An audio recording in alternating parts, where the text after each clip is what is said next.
Let's talk about temptation and why it's awesome. Wow, you're going to say it's awesome, Rich? Yeah, temptation could be pretty awesome. So, first, let's view temptation for what it is. In a spiritual sense, from God, in the Catholic tradition, God will only tempt you as much as you should be tempted, and nothing that you could not withstand with God. So God's allowing that temptation to refine you, to purify you, to harden you, to get you into steel. So a lot of you guys suffer from probably the same temptation that most guys suffer from. Probably a couple things: being workaholics, some sort of sexual sin, some sort of avarice, maybe a little bit of envy, but probably a bunch of stuff on the 6 and 9 commandments, and a lot of sexual stuff, and a lot of maybe some covetousness and stuff like that. Like we're guys, we suffer from the same thing. So I get that. So start to flip the script and understand that, number one, that temptation is allowed by God to help refine you. And not that you complete that temptation, but you see it as thanking God for your constant war. Let's talk about King David. So, guys, King David, for one, right? King David's always at war, always battling, always fighting. And the passage in the Bible in Kings, and I forget which Kings it is, like 1, 2, 3, or 4, but you guys could probably Google search it and look it up. In Kings, David's not going out to war, and said when the men were at war, David stayed back.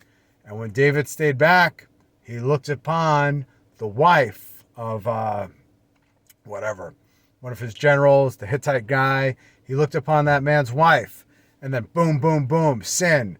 Thou shalt not commit adultery. Thou shalt not covet. He just broke a whole bunch of commandments and then had the guy killed. But if he was off at war doing what he was supposed to be doing, that wouldn't have happened. But he was not. He was a king that was supposed to be off at war and wasn't.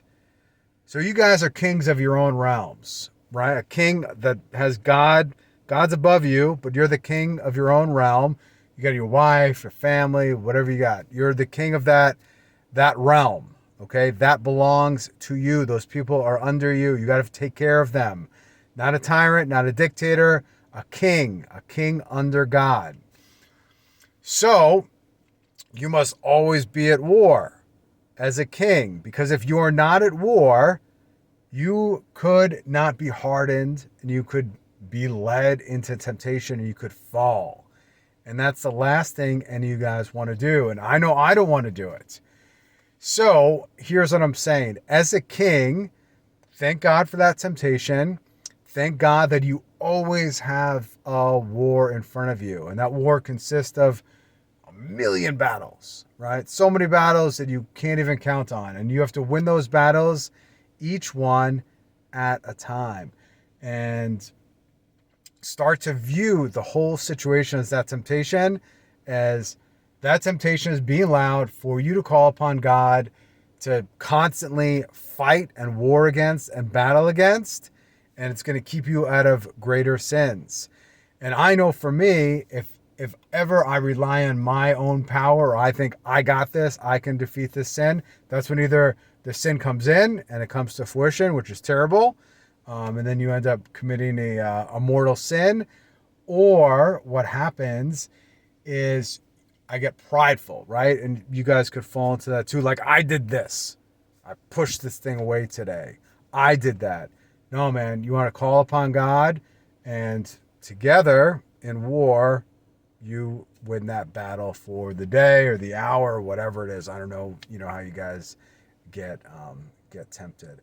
But point being, always be at war. God allows your temptation. God's going to harden you and battle strengthen you through that temptation. You're literally going to be putting on the armor of God. If you put on the armor of God, then that temptation is there. It's going to just keep strengthening you. It's going to strengthen you. It's going to strengthen your family, how you govern your realm, how you're the king of your realm. So that's it. Subscribe if you like this stuff. Share it. That's it. Out.